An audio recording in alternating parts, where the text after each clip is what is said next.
Today's game axiom. The rules of the game dictate the style of play. Now, when you first start designing a new game, a lot of ideas start flowing through your head. What kind of game am I going to make? What will the characters be like? What rules will I use? How do I organize 400 pages of instructions, rules, and fluff in a consistent and coherent manner? Fortunately, there's an aid to deal with all these questions, and it's called a design document. Now, normally, design documents are used in video games, and basically they're an outline and a document of intent to organize everything that's going into the game, and lay it out neatly so everyone who's involved has a single, consistent, and coherent vision of what the game is and what's about. Now, normally this is important for large teams, to make sure that everyone is thinking on the same page, but it's going to be useful here for us, because this is our first game, and we want to make sure that we're organized and moving forward with a consistent goal, and don't get confused or bogged down by the wrong details. So we're going to be using this to organize and stay on track. So we're going to spend our first design session here with a modified version of a design document called the Power 19, a design document that's used in the RPG industry. So let's open up and get started. Okay, this is the Power 19, and normally it has 19 basic questions. But we won't need all of them, so I've already modified it to better fit our needs. Plus, I'm going to space these out because we're going to use about a page for each question. Not necessarily today, but over time. This is going to be a living document, so we're going to come back to it often and review things and change things as the game moves forward. So we're going to start right here at the top and plug in the name of our game. Who we are, the start date, so when I inevitably get sidetracked, I can look back here and know when I started and remind myself how far behind schedule I am. Alright, let's see, name, propose, Fallout RPG, because that's what we're building. We're only going to put propose as the title for now, because we don't know the final name of the game. Well, hell, we don't even know we're going to end up making a Fallout game in the end anyways, so this will just be a working title for now. And I'm going to add a code name here, Frankenstein. Not because I need code to talk about the game, but because this will be my Frankenstein's monster, and that's probably what I'll end up calling it anyways. Finally, I'm going to add a tag right here for the title. Bracket, Fallout, bracket. I'm putting the Fallout in brackets because when we're done writing the game, when we want to go put the title in the game, I can basically drop this tag for now, and later on just do a quick hunt and replace looking for this tag. That way, we can write the game freely and go back and change the title later when everything's done. And that's our first page. Alright, let's go down to page number 2. What's our goal? Now, we plan to create is an original role-playing game based off the Fallout franchise. The game's going to borrow ideas and mechanics from existing games, including the video games, but ultimately it's going to be an original work. No direct rules or ideas are going to be lifted directly from an existing game. With that in mind, we have 3 goals in mind. 1. To accurately simulate the feel of the Fallout world and setting. 2. To have a fun, fast, and flexible set of rules that can be learned quickly and fiddled with individually by individual game masters and groups. And 3. To create a game with an emergent campaign and setting so that every game of Fallout is individual to the group and will feel completely different every time you run it. Alright, let's see, make some quick notes here. The rules will be universal mechanics, fast, flexible, intuitive, etc. But I still want them to be crunchy. I got some ideas on that. 2. Note here, while we're making a Fallout game, we may not end up that way. Who knows, we might change our mind, have better ideas, or Modiphius or Bethesda might send us a cease and desist letter. In any case though, Fallout right now is just a placeholder and ultimately a framework we're building around. We can change all this as we go along. Heck, Tim Kaine did back originally when he wrote Fallout, and Steve Jackson told him he couldn't use GURPS. But this is an instructional exercise anyways, so we might end up abandoning Fallout entirely and just writing our own thing. Doesn't matter, it's still an exercise on how to accurately translate a setting into an RPG. Alright, next page, next question. What is the game about? And this is where you want to include your basic play cycle. Alright, the characters are adventurers new to an area who explore blasted ruins of an atomic wasteland. Noting here, the characters should be new. The whole point of Fallout is to explore locations, whether it's communities, the map, or individual ruins. So we want the game to be emergent, so the characters shouldn't know the area to begin with. With that in mind, let's make a note here on what characters tend to do. They explore, they interact and manipulate people, and they solve problems. Yes, they fight, yes, they loot, but technically, these are our 3 big things: exploring, interacting, and problem solving. And then throw a healthy dose of violence on top of that. Alright, let's go down to the next question. Who's our target audience? And that's pretty obvious. Fans of Fallout and RPGs, who are looking for a faster, more flexible, or maybe a free rule set that captures the look and feel of the Fallout franchise. Okay, let's make our note here. The thing I want to note on here is morality. One thing we should know about Fallout and Fallout morality is that while Tim Kaine originally intended the game to be morally ambiguous, with neither good or bad always having the single clear path of how to go forward, it kind of changed over time. Good over the years has slowly turned into good is heroic, with people recognizing the player for doing their good deeds and rewarding them for being good people. And evil isn't really evil, but more a chaotic jerk, with the players doing random and violent things just for the lulz. While both might con you out of your coins at the card table, but the good character would talk you off a ledge if you were going to jump. Meanwhile, the evil character might convince you to get up there to begin with by convincing you could fly. While evil's a style of play, we won't be rewarding evil for the funny's sake, and we can just let the players do that on their own. So we're going to focus on morally ambiguous, leaning toward the heroic and good. Sorry, evil players, while you play this game, it's not going to be geared automatically towards you. Next, who are our characters? AKA, who are the players playing? We want to know that, so we know how to gear the rules. Our characters are wanderers, travelers, and adventurers, who are the survivors or the children survivors of the Great Nuclear War, which wiped out society.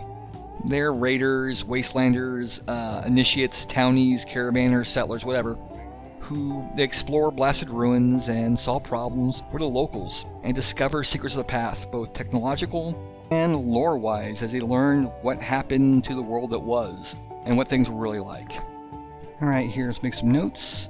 The characters will be members, or ex-members of an affiliate faction. Factions are really big in Fallout, so we're going to be using factions. But we're going to treat this like a class. It's basically a background that will help define the character with skills and attributes and, gear and all that kind of stuff. And it's a starting point for the characters. It's also going to start off how the players see the world and how other people see them. Also, we're not going to include ghouls, robots, mutants, or anything like that on our first go. We can add those later, and since we're going to be using a talent system, we can probably replace talents with heritage qualities. Like, rather than having 2 talents, you can basically have ghoulism, etc. We'll go from there. Question 5. What are the players' goals? The players' goals are to advance their character by completing the game loop. And they'll do that by doing a few things. Number 1, they're trying to solve problems for various factions. As I said, factions are really big in Fallout, so we'll be dealing with both local factions and big movers and shakers. Number 2, they're trying to improve themselves in their lot in life, so they're going to be looting things, money, gear, etc. Number 3, they're going to be changing things in the wasteland, mostly through those factions. They're going to be altering the game world by helping the various factions out, and the results of their actions will actually change the way the game plays. Alright, let's see. Players will help an area by exploring locations, uncovering secrets and truths, backfilling the lore, and choosing the future of the game. Alright, next. Number 6. How the players and GM interact with the game. Perfect. This is what I've been talking about. You might notice I keep mentioning players choosing how the game's going to play or how it's going to evolve. I keep mentioning emergent play. We're going to discuss that right here. Alright, so let's start with the basics. The players play individual characters, their adventurer. They create the adventurer, create their backstory, and part of the setting when they do that. Literally, when the characters create their character, part of their creation process is they build part of the world, and that's their hometown. They have to discuss that with the GM so they don't create anything that's wild or out of character, but they're going to help define what this game and this game world's like. Alright, next, the GM. The GM or Game Master is a referee. He creates the world and setting at large. He controls all the factions that are vying for power and creates them. And during the game, he makes all the decisions for those factions and makes the rolls for everybody who's not one of the player characters. Alright, the players, they decide the story. What elements they want to deal with, or where they want to go, what they want to interact with, that kind of thing. The GM determines the consequences of their choice. He makes up a story or plot line, but how the players interact with it and whether they interact with it is their choice. What becomes of that is also their choice, because it's his job to make sure they feel the consequences of whatever they do and choose to do. Alright, so let's go through the basics of how you come into action as a character. Okay, first of all, to interact with the game, the GM describes the scene, including the setting, the characters, anyone present, blah blah blah. The players then, once they're in the scene, describe what they want to do narratively. They don't use rules, they don't use any mechanics. When possible, they should only use narrative language. Alright, once the players decide what they want to do, the GM will basically let them know anything they might be unaware of, like something he forgot to describe. Once the GM has confirmed the players' choices and how they want to do something, he'll tell them what to roll, and how many successes they might roll. And possibly negotiate any alternative rolls, like maybe the player might have a better idea of something else he might try to do, or a different way he might try and do the same action. The player will then roll the dice. Once the roll is made, the GM then will make any appropriate counter rolls and determine the ultimate success, and announce it to players narratively first. Then we basically mention or assign any mechanical results, but always go with the narrative first. The focus for this should be narrative. The players should talk narratively, the GM should talk back to them narratively, and the rules should only be referenced when they need to be referenced. Otherwise, they should sit in the background. And that's the basic interaction mythology. Alright, so let's see here. Let's make some quick notes. Part of the way the game works is that the GM isn't going to lock everything in when he starts making the game. They'll make an overall map with locations and some names and some basic details about each location, but nothing's going to be locked in except for where the players are at right now. The reason why we do that is so that the game can change and unfold as things change and unfold in the story. Let's say the GM originally creates a military base nearby called Dogstone Plaza, and he originally intends it to be full of robots.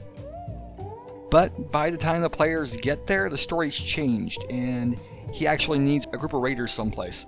So he decides to actually make the military base instead a raider base. And so the players get there, they find the military base, but it's full of raiders rather than robots. And that's how the story's supposed to evolve and change. Another way that we're going to have the map evolve and change is the idea of floating locations. These are kind of like random encounters, but they're locations. They're small locations that the GM can drop into the map when he needs them. Like little towns in the middle of nowhere that have like 3 people living in them. Or a bar in the middle of nowhere. Or, a lost vault or a forgotten caravan route, that kind of thing. Small things that don't make the map, the players won't know about till they get there. Heck, when it comes down to it, even the GM doesn't know they're there until he needs them. I know that sounds like a lot of really basic and boring stuff, but it's actually really important. Because players interact with their games in different ways. Games like Blades in the Dark, Dungeon World, etc. play with a very distinctly different set of rule sets where the players control things that the GM normally controls. In our case, one of the big things we're doing is we're focusing a lot more on narrative, and number 2, we're not locking things in. We're making things flexible and fluid until the players get there. So unlike other games where we have a fixed map and fixed locations, our map will change and evolve as the players discover it. So the GM is learning about the world at the same time the players are. Basically, there's going to be no fixed world. Instead, the players and the GM are going to make it up in tandem in order to reinforce that exploration theme. Alright, question number 7. Basic mechanics. Alright. So I said earlier we want rules that are fast, flexible, universal, and can be crunchy and fiddly when we want them to be. And we figured a way to do all that. Essentially what we're going to use is a skill plus attribute system that's success based. For that we're going to use, either a D10 or a D6 system. I think right now we're going to put in D6 simply because those dice are more available. Why do we choose that? Well, first of all, universal mechanic. We want a single type of roll we can make. Even 2d20 or 5e has multiple different kinds of rolls. I don't mean like, saving throw and attack roll. I mean, we all know that you roll 1d20 for that stuff. But in D&D, for instance, when you make an attack roll, you follow that up with a damage check, which is completely different. You use different dice in different quantities, and use them in a different way. In this case, subtracting from someone's hit points. Meanwhile, we will always be just adding 2 scores together and rolling that many dice, trying to achieve as many successes as possible. That mechanic will never change. How it's used, how it's manipulated, even the nuances can be altered, but the idea of grabbing some dice, rolling, and hitting the target number will always be the same. Alright, and we'll discuss rules in detail. I mean, there's a lot of really unique and fun things we can do with the rules. And I got a whole lot of notes here I've already made, and believe me, it's going to expand. But we're not here to discuss exploding dice or anything like that. We'll do that later when we actually make the rules. Right now we're just penciling in a D6 system in order to fulfill the needs of what we're going to do. Once again, we're just in the design phase, and all this might change before we're done. Alright, let's move on. Let's move on to question 8. What are the rules needed for your setting? Alright, we're doing a post-apocalypse, so we need lots of rules. We're things about radiation sickness, exploration, scavenging old technology and repairing it and using it, weird science, mutation, robots, robotics. Then we have our basic things like lockpicking, hacking, breaking, entering, etc. Combat, because the world's a violent place, so the players are going to need to be able to fight and defend themselves. Lots and lots of faction rules. Factions are incredibly important to setting Fallout. It's not about the world that was, it's not about the world that is, it's about the world that people want it to be. And Fallout's all about moving forward and trying to get to recovering from the past. People who do that are the factions. And so, in order to change the world, you're going to be interacting with large groups of people who all wanted to change a particular kind of way. Let's see. Oh, and then we got Secrets of the Past. What I mean by that is that an interesting mechanic you might have never noticed in Fallout but exists. There's all kinds of secrets that are true, that are only really true for 1 or 2 games.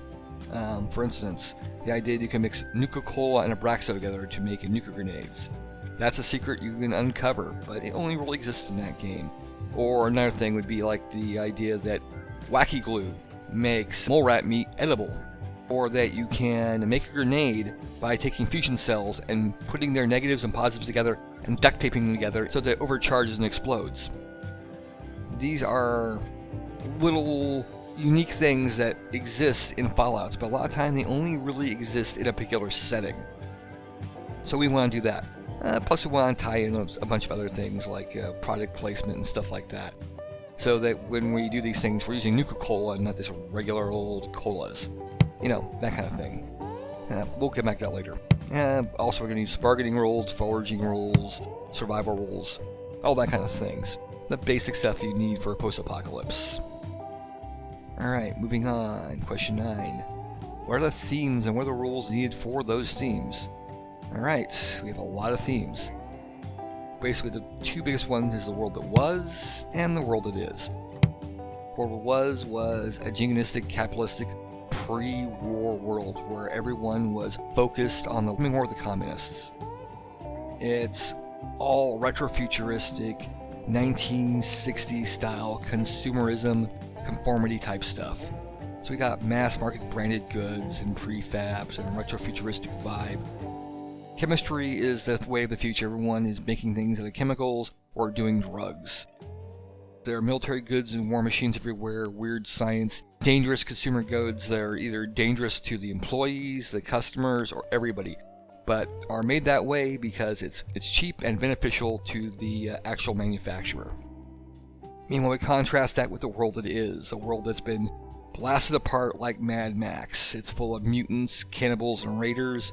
There's where you're focused on getting your day-to-day needs, food, radiation sickness, disease, famine, and then of course other things like addiction. And we already said reputation. Reputation's gonna be a big thing because as the players go through, they're gonna be recognized, and people are gonna start recognizing them. And as reputation builds, you'll be approached by more people and be allowed to learn new things or be offered new opportunities. For instance, if reputation is not high enough, no one will teach you how to use power armor, but you have high enough reputation, you can take the perk for power armor use. Same time, if you have enough reputation, a faction will come to you and ask you to help them out, etc, etc, etc. Alright, there's some basic themes and the rules we need for them. We're not fleshing those out right now, but you get the idea.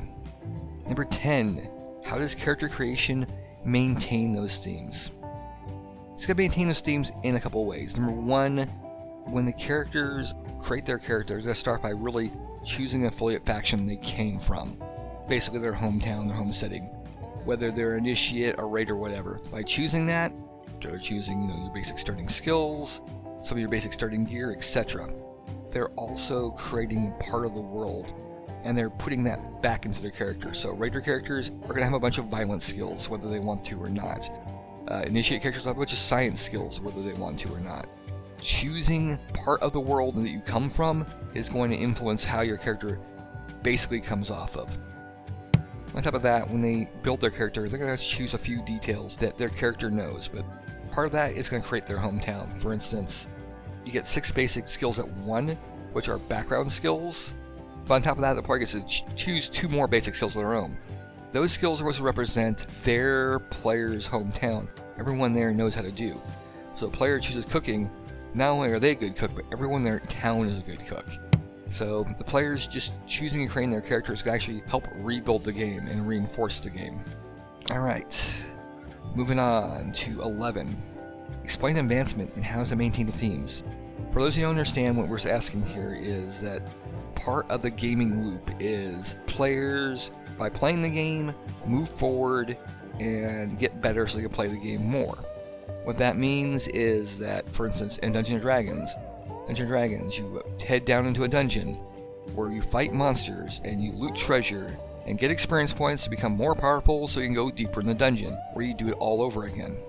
Same thing here. The players are going to want to do things that are supposed to maintain the themes of the game. So part of it will basically be advancing in factions, moving those factions ahead and basically making sure that they influence the world. Another way they're going to be doing it is they're going to basically be solving problems. That's going to be the primary way they advance as characters. By changing the world is how you level up. Not by fighting, not by looting, nothing like that. Instead, literally going through and making a change. So if someone needs to be broken out of jail and you break them out, that's a major change. If they're supposed to be broken out of jail and you don't break them out, instead you start a gang war because of it, that's also a major change. Resolving problems, whether they're good or bad, is what the players are supposed to be doing. They're protagonists, and they are agents of change. And so as they change the world, they advance. It's not about finding loot. It's not about fighting. It's all about changing the world. Alright. What is the desired style of play, and what are the rules around it, aka carrot and stick? Alright. We're talking about that. Our primary rules we discussed were exploration and uncovering secrets and things like that. And of course, changing the world.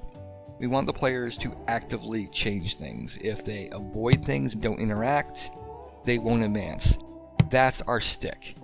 You want to actually level up and go forward, you have to change things. Part of the carrot to that is by interaction with factions. The factions will give them bonuses and access to things. So if you start helping out the Brotherhood will give you access to weapons and armor and that kind of stuff. Teach you how to use power armor, etc. So helping out the Brotherhood conquer the wasteland, you basically are able to move forward. Another mechanic we had was exploration. We said, in Fallout, starting at Fallout 1, the whole idea is to explore the world and uncover things in order to basically solve the mission you're on. It's been like that in every Fallout game. Go around the world and basically learn and explore it, and we're going to do that. As players explore, they won't necessarily advance, but they'll create the world that they're interested in. So by focusing on the world they like, they'll actually create the world. They'll go to a town, the GM only has a town name there, and the idea that maybe it's a trade town. By the time that you travel there, the GM will have decided all the important details. Who runs the town, how it interacts, who its enemies and friends are. There wasn't necessarily anything there before. because the players went there. Now the map is bigger and broader and expanded. Carrots and sticks on that, we don't necessarily have one, but as players go out, they're going to change things, and that's going to basically make the world more interesting. Another thing I discussed before was secrets. We'll get to that later on, but the idea is, as the players learn things and explore things, particularly old world stuff, they're going to uncover things they can just do because they learned the secret to it. Let's say the players go and they're trying to turn off a Mr. Handy in order to get past him, and while they got his panel open, they notice there's a passcode inside the Mr. Handy, and they realize that's the master passcode to turn the Mr. Handy off. So if they can look inside the panel and see what his passcode is, they can just tell him to shut down. From then on, whenever they need to shut down Mr. Handy, those players know they can actually just shut Mr. Handy's off by calling their name out, their passcode, and telling them to down themselves. It goes from being, skill rolls and that kind of thing to becoming a truth in the game. And we're going to try and reinforce that.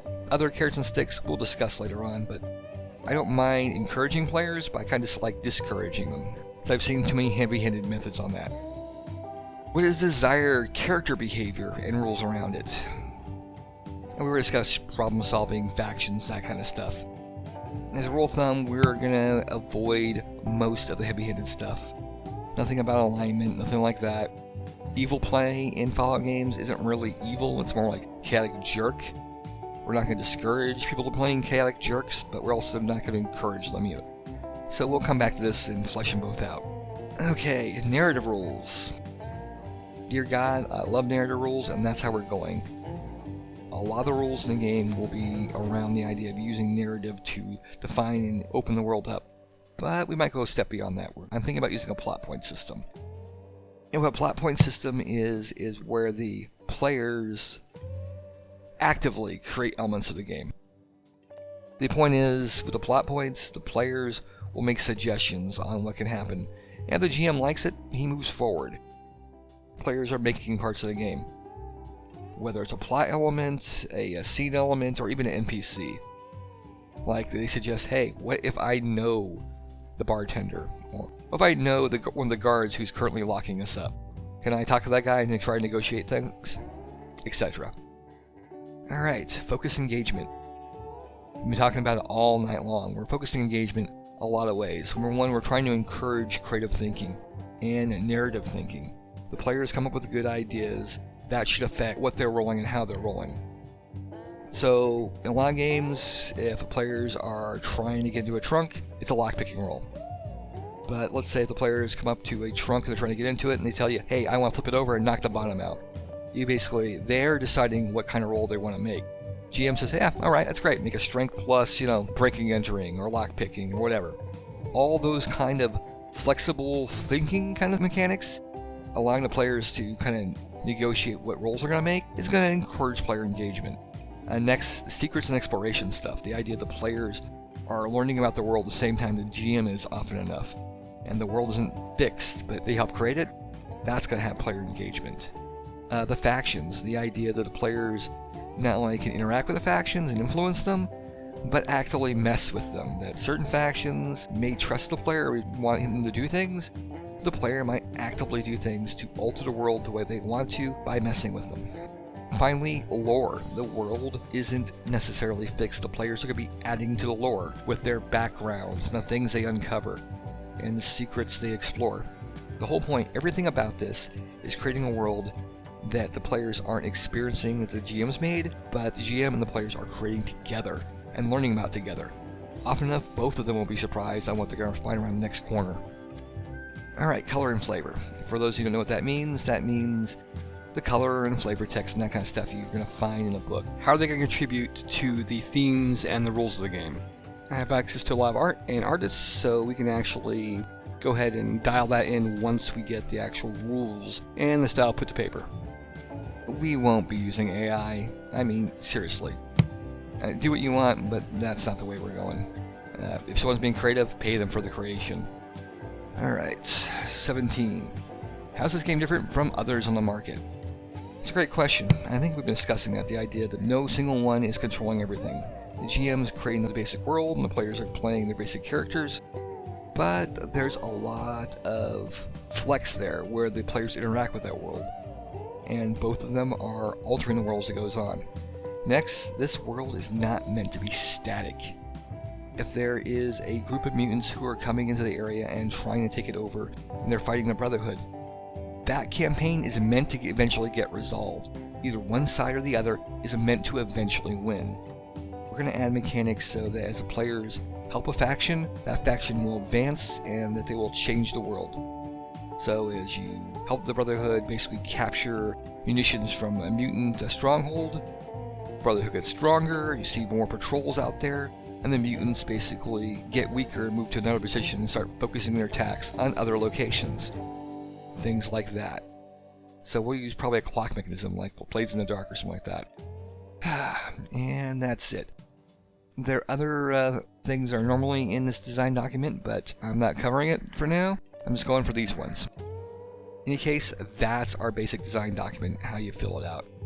I don't think we filled every question out properly or 100%, and we will be revisiting this, without a doubt. There are many things that we covered in this that we're going to cover again as we flesh the world out, like fleshing out mechanics for factions, or fleshing out mechanics for combat, or fleshing out the mechanics in general. The whole point of making RPG isn't about taking a rule set and just dropping a setting into it. The idea is taking a setting or a world and finding the rules you need to replicate that setting.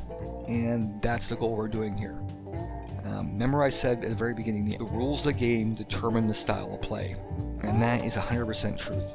No matter what you intend your world to be, if the rules don't reflect that, the players won't play that way, even if they really, really want to. Instead, they're going to do what is most expedient and most available in that game. Translation: we have a bag of hammers, everything's going to start looking like nails. With that in mind, we're done for now. We'll cover the next aspect of game design when we move on from here. Probably looking at this as some hard, good old-fashioned rules. So until next time, good luck and good gaming.